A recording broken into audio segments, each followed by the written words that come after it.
Bắt cá nhá, hôm nay nhà mình bắt cá ra liêu đi. O to cơ. Đấy. Ui cá to lắm. Tấu à? Tấu hay dặm tấu hả?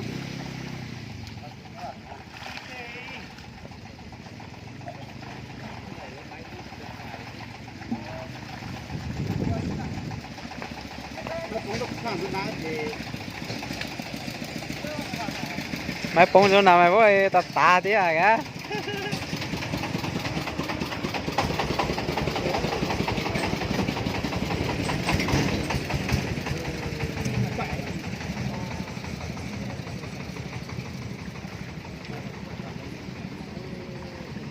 Nhiều cá lắm.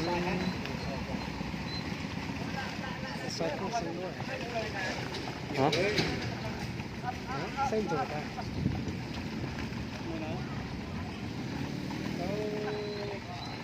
Ui sáng sớm bắt cá nhá. Ui nhiều lắm. Có mấy tạ luôn. Lấy mát lúc mà lấy mà ạt rồi lấy mát vào thằng kia. Ủa mà sao lấy cả cá lì tao mỗi chỗ ở tháng to kìa.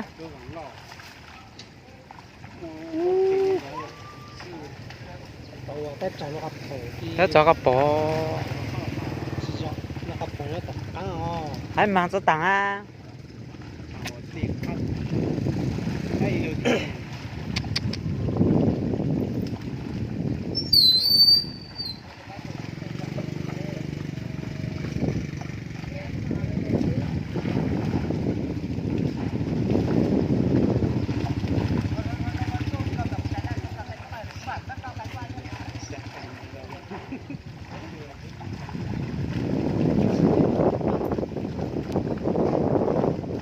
Cho toàn xài đó đấy.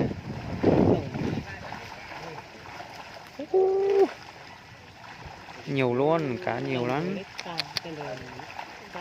Bơi ăn xuống gần nhau nhá. Nhiều lắm.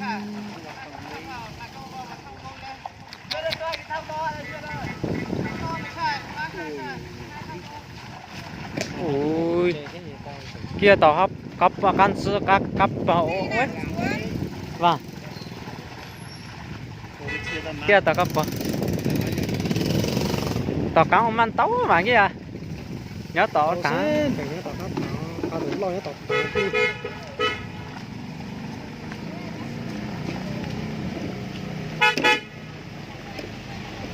nhiều lắm đợi tiếng Hà ơi, em đi này xuống nhá.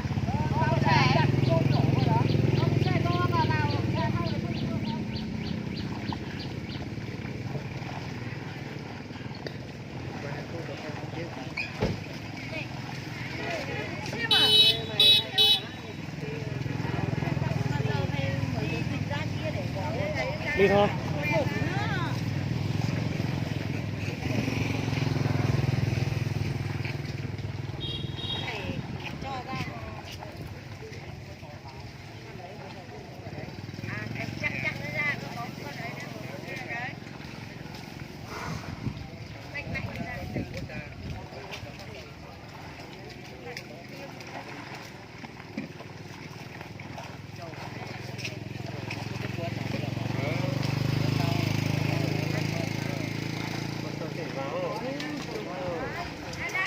Với sao cô tàn nó là của sao ấy thấy nó mà thầy nó đấu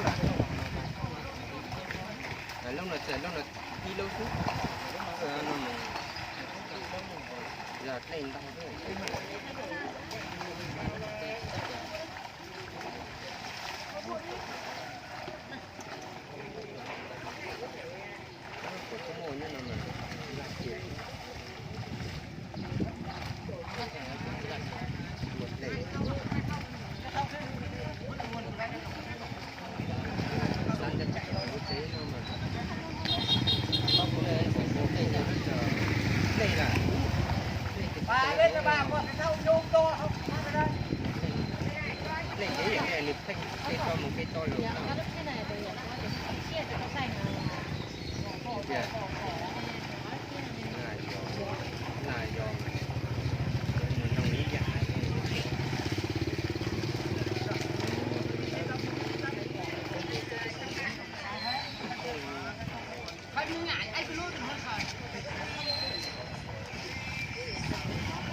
mấy là chung thì chưa thì mấy rồi cũng vừa là hàng ngày rồi đó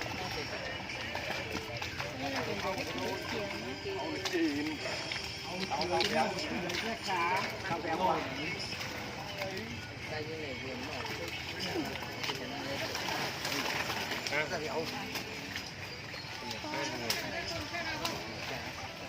cũng đủ bạc không?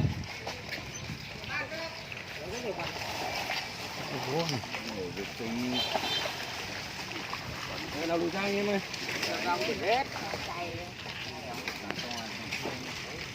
Cho mà thằng nào khác nữa.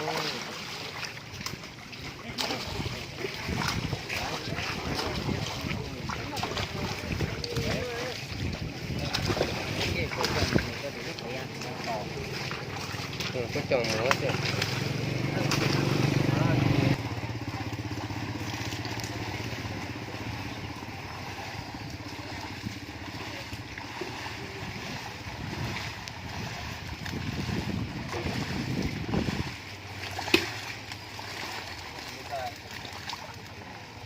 Ai là ai bớt người.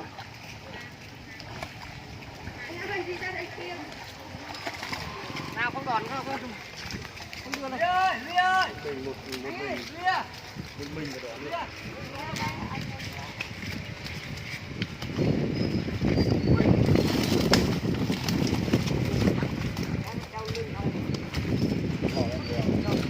Cô làm bỏ tiền ra ta mua nhỏ xin lì giấy kỳ thế không? Hai rổ.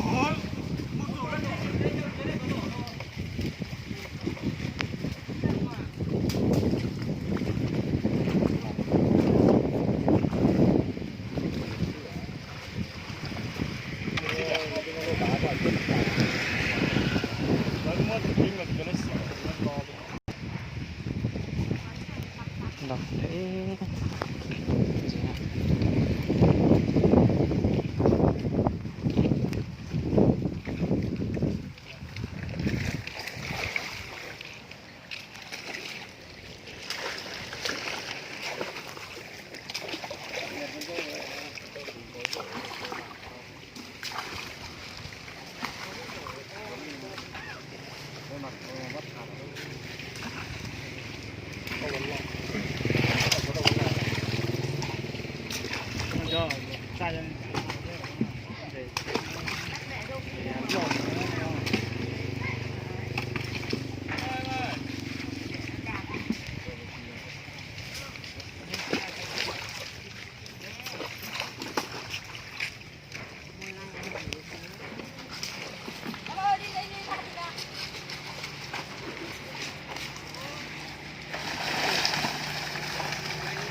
Quay mấy cạnh xem.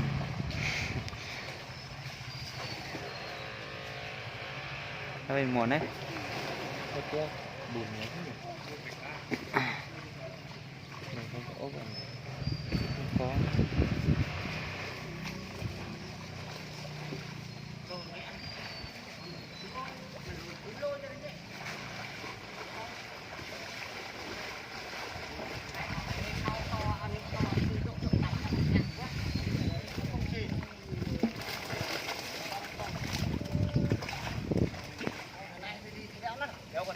Buồn hiểu ấy. Buồn vào cả cơn của đỡ lưng. Đều rút được chân.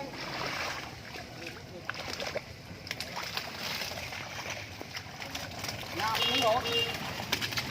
Cho ra sẽ cụng. Nào.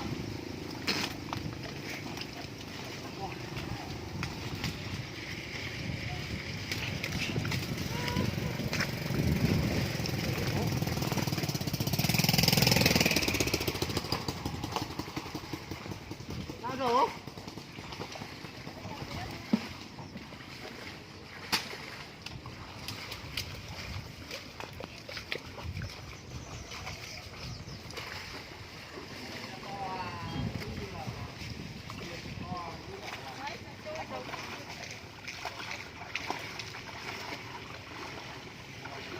vậy đó.